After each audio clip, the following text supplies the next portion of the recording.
What's up, guys? Back at the grind again. Gotta get this front diff fixed finally. I got my stuff all ripped apart again, per usual. You know, that's how we do it with Krusty. We break it, we fix it, and then we just do it all over again. I got a spool, and we're gonna see how this works out. Yeah, she's already put back together. My ring and pinion actually didn't explode, only the spider gears did last time. So I gotta put this thing in today, tidy up some other things, you know, shine it up real nice, paint all that worn out red under there from getting sandblasted because it's so fast. But yeah, so we'll get into it. You guys can see my shop day video, I guess you could say. A bunch of people will be down here working on this stuff, you know, like the big block Ford that's going in this thing. That's Sean's Mega, and that's his buggy. We know Matt too, right? That's Matt's buggy. That's Paul's buggy, way in the back. But so there's always a lot of work going on down here, but this weekend is gonna be a lot. So let's get into it. All right, so with a bunch of heaving and hoeing and tapping and smacking, I got this spool in. I'm gonna torque it in, check my backlash. Fun stuff, right? I like the crisscross applesauce. Get them snug, work my way up to my 80 foot-pounds. Oh, there's 80. There's 80.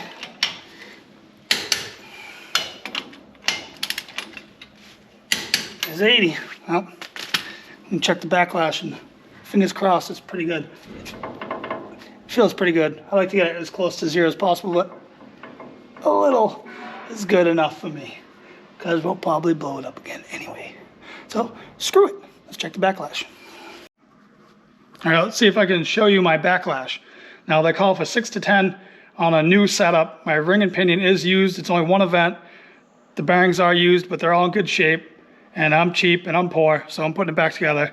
And I try to get it close to zero. That's what was told to me I should probably do for what we do because it'll wear in a little bit.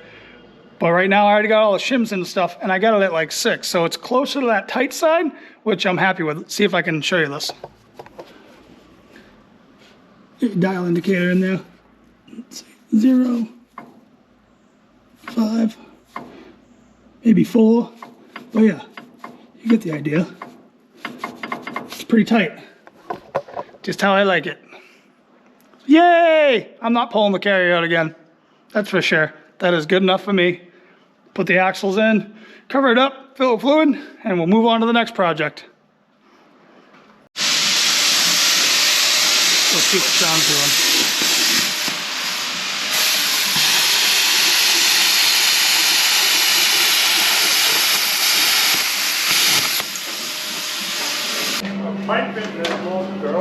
What do you think, Sean? You mind girls welding on your rig? I don't mind at all.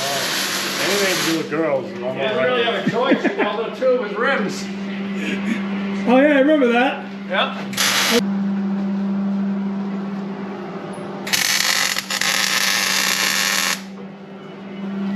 See, even girls can weld. What are you doing, Paul?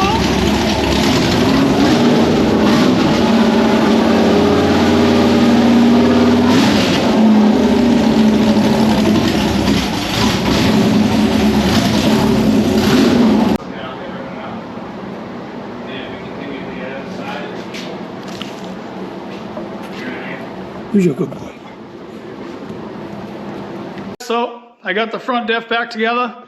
She got a spoolie boy in there now. So, we're gonna see what else we can break.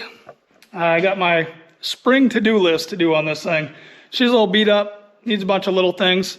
Let's go over to my dry erase board and I can show you my chicken scratch of a list of crap I gotta do. So, here we are.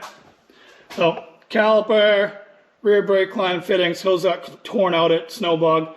My limit straps are starting to tear. Design flaw on my part. I gotta swap those out. My containment loops, I made them out of too thin of a material, so my buddy Trevor has already cut them out on his plasma table over at 3/4 Customs. I'll have those soon. I'll be able to put those in.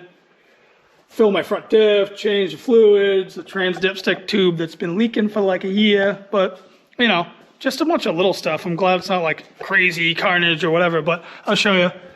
Anyway, vent containment loop, all 4 of them I gotta replace. So then this one's more serious. I don't wanna be running a limit strap that's half torn. I don't wanna destroy my shocks. I like my shocks. So, and then, it's actually not on my list, but my fuel cell had a little bit of a leak at the beginning of the year. I fixed it, and now it's leaking again. It's the bulkhead, it's plastic, it's worn out. So, I've had this new fuel cell sitting over here that I gotta fab up a mount for it because it's a little bit different sizing than the old one that's in there. And get that all plumbed in and ready to go. I'll probably paint a bunch of stuff because everything's all sandblasted from getting beat on. My aluminum's getting all pitted and whatnot, so I'll shine that up a little bit. I like my truck to be, you know, just that right level of shiny rust, if you know what I mean.